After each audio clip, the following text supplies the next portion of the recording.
এদিকে মধুরা কোয়ারি পাথর খনন সম্পূর্ণ বন্ধের উচ্চ আদালতের নির্দেশের পর চণ্ডীঘাট মাইনর থেকে 7.5 লক্ষ সিএম পাথর খননের টেন্ডার জারি করে কাছাড় বন বিভাগ বিভাগীয় তরফে 7 বছরের জন্য এই টেন্ডার গৃহীত হয় এবং টেন্ডার ভ্যালু ধার্য করা হয় 17.95 লক্ষ টাকা।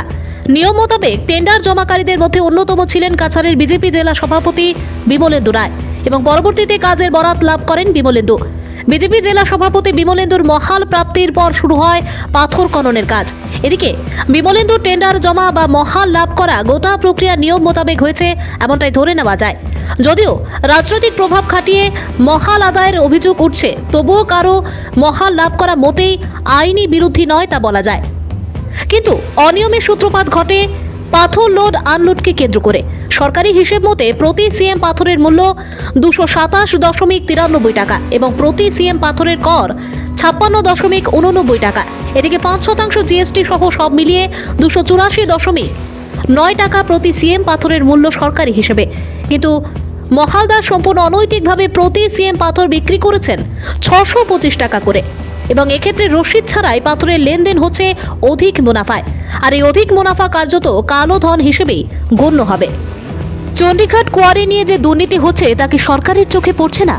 কেন কাছাড় জেলার ফরেস্ট বিভাগ নিশ্চুপ?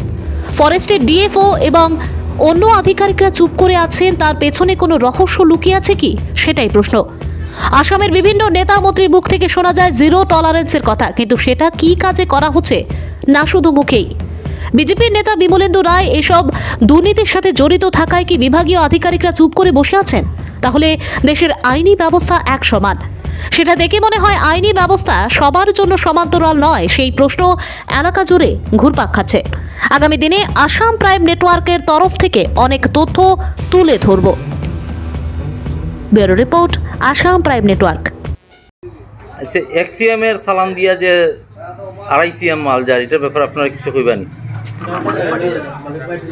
হ্যাঁ, এরপরে কোনটা দেখলাম 2 সিএম দোয়া, এটা 4.5 সিএম 5 সিএম যার, এগুলা কোনো ব্যাপারে আমরা কিছু জানি না। আমরা মালিক পার্টির লগে কথা কইতাম। মালিক পার্টির লগে স্টাফ। মালিক কে? মালিক আছে, মালিকের আপনার নাম কো না, নামটা কোন না? নাম কো বিমলেন্দু রায়। সালানো যেটা আছে ও বিজেপির যে সভাপতি বিমলেন্দু রায়, তাই নি? এটা তো জানা নাই। তার আমরা মাল আপনারা ক্যাশ মালের মালিক লইলাম না। ক্যাশ মেমো দিন না নানি? না তো খালি সালান দিমু কাটিয়া। ক্যাশ মেমো ওখানে দিন না? এটা তো আমরা জানা নাই। আচ্ছা দাদা, এটা তো আপনার মাল, তো মালটা যদি বাইর হয় 5 সিএম বাইর হইলে তো আপনার মাল বার হয়। এইটা যদি 2 সিএম এর পয়সা পাই 3 সিএম যদি জায়গা আপনারা লস না লস তো আমরা যখন তারা কয় আমরা দেও কথা কই, গভর্নমেন্ট আছে, গভর্নমেন্টের লগে কথা কই না। গভর্নমেন্টে যেরকম রোল দিয়া দিছে, তারা এখন নিতে চায় যদি 5 সিএম আমরা 5 সিএম দিমু। তারা যদি তো কয় তারা 2 সিএম নিতে তারা চায় না, তারা 5 সিএম নিতে গিয়া। তারা 2 সিএম এর সালান কাটতে তারা কাপে, আর 5 সিএম তারা আচ্ছা, মধুরা তো বন্ধ হাইকোর্টের অর্ডারে। অত কিছু জানি না ভাই আমরা। এটা তো জানতে মালিক পাইলে মালিকের লগে মাথুন গিয়া।